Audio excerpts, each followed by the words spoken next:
Pendidikan Islam tahun 6, pelajaran 10, beriman dengan sam'iyat.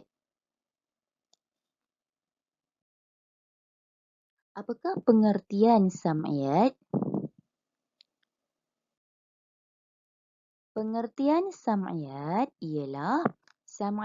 ialah perkara yang tidak dapat digambarkan dengan akal dan panca indera manusia.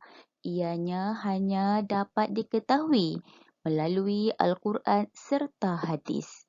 Kita wajib meyakini perkara-perkara sam'iyat dengan menjadikan keimanan kepadanya sebagai asas membentuk diri menjadi seorang Muslim yang dikasihi dan diredai Allah.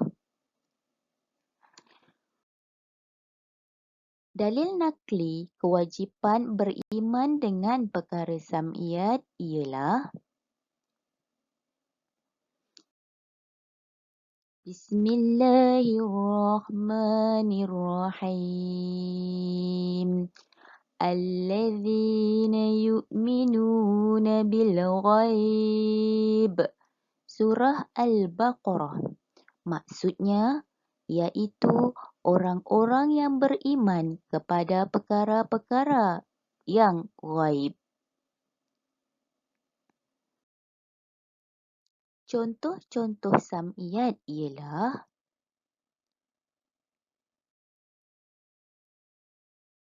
adanya syurga, malaikat, sirat, padang mahsyar, mizan, alam barzah, hari kiamat, soalan kubur dan neraka.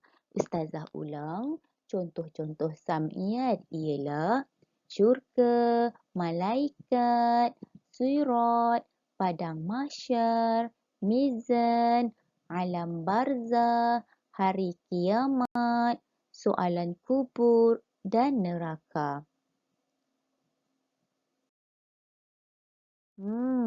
Anak-anak nak tahu perkara-perkara sam'iyat?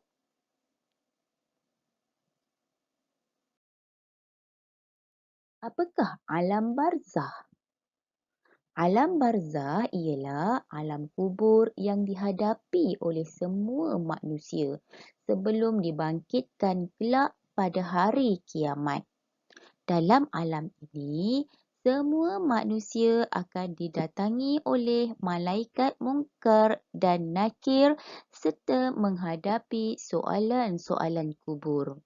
Allah menjanjikan nikmat atau azab bergantung pada amalan semasa di dunia.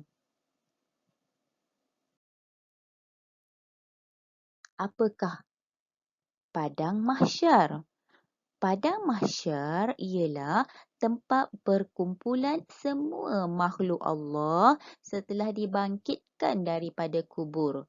Semua makhluk Allah akan dihidupkan semula dan berkumpul di sini untuk menerima pengadilan atas perbuatan mereka di dunia sama ada yang baik ataupun yang buruk.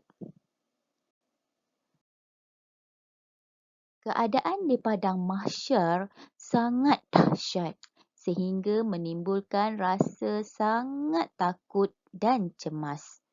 Dalam sebuah hadis ada menceritakan keadaan matahari yang sangat terik berada hampir di kepala sehingga manusia ditenggelami peluh mereka sendiri.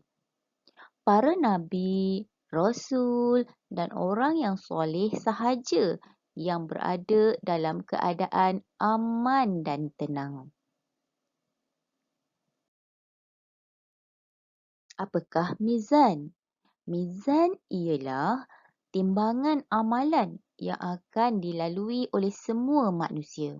Sesiapa yang berat timbangan amalannya, maka beruntunglah mereka. Tetapi jika timbangan amalan mereka ringan, mereka tergolong dalam golongan ahli neraka. Timbangan seseorang itu menjadi berat kerana amalan kebaikan yang dilakukan semasa hidup di dunia. Apakah sirat? Sirat ialah titian yang merentangi neraka Jahanam yang akan dilalui oleh semua manusia.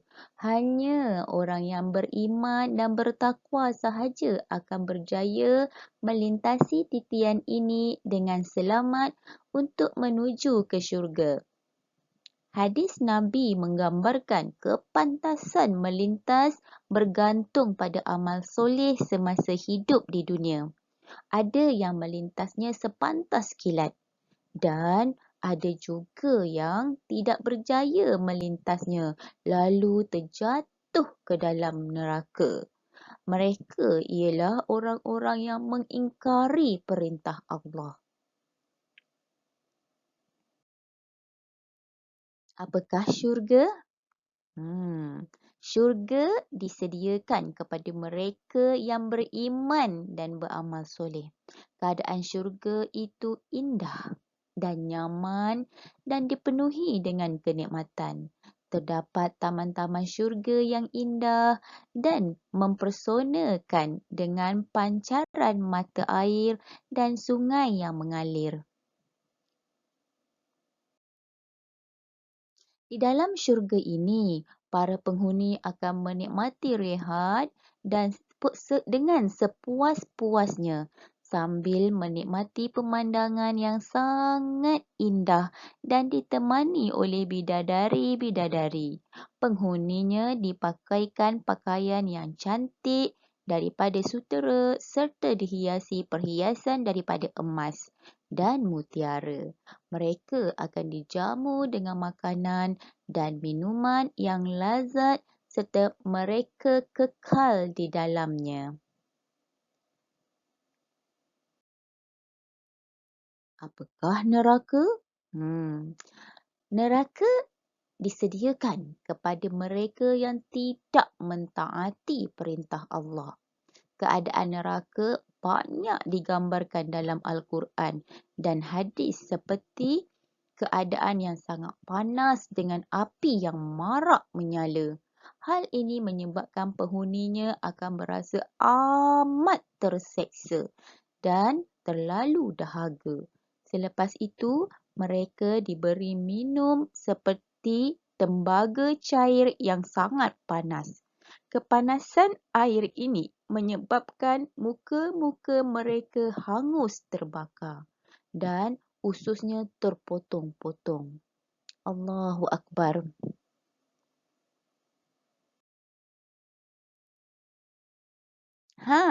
Anak-anak nak tahu kesan beriman dengan perkara-perkara sam'iat. Kesan beriman dengan perkara-perkara sam'iat ialah 1.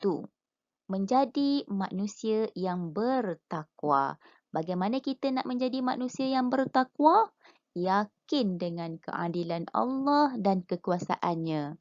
Menginsafi azab di akhirat. Yang kedua, menjadikan redha Allah sebagai matlamat hidup. Macam mana kita nak menjadikan redha Allah dalam matlamat hidup kita?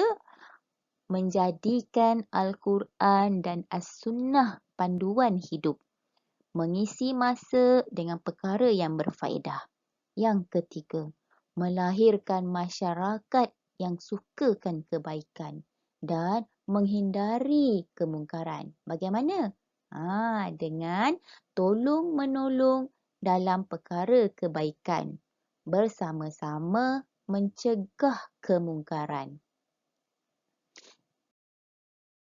Yang keempat, mendorong seseorang melakukan kebaikan sebanyak mungkin. Bagaimana?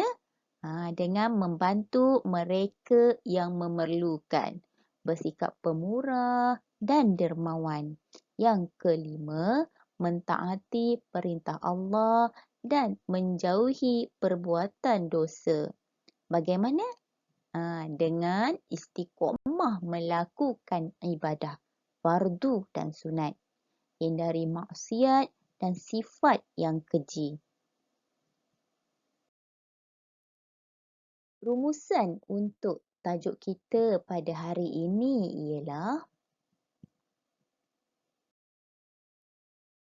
kita wajib beriman dengan perkara-perkara sam'iat dan membuktikan keimanan kepadanya dengan istiqamah, melakukan ibadat fardu dan membanyakkan amalan sunat serta menjauhi segala larangan Allah.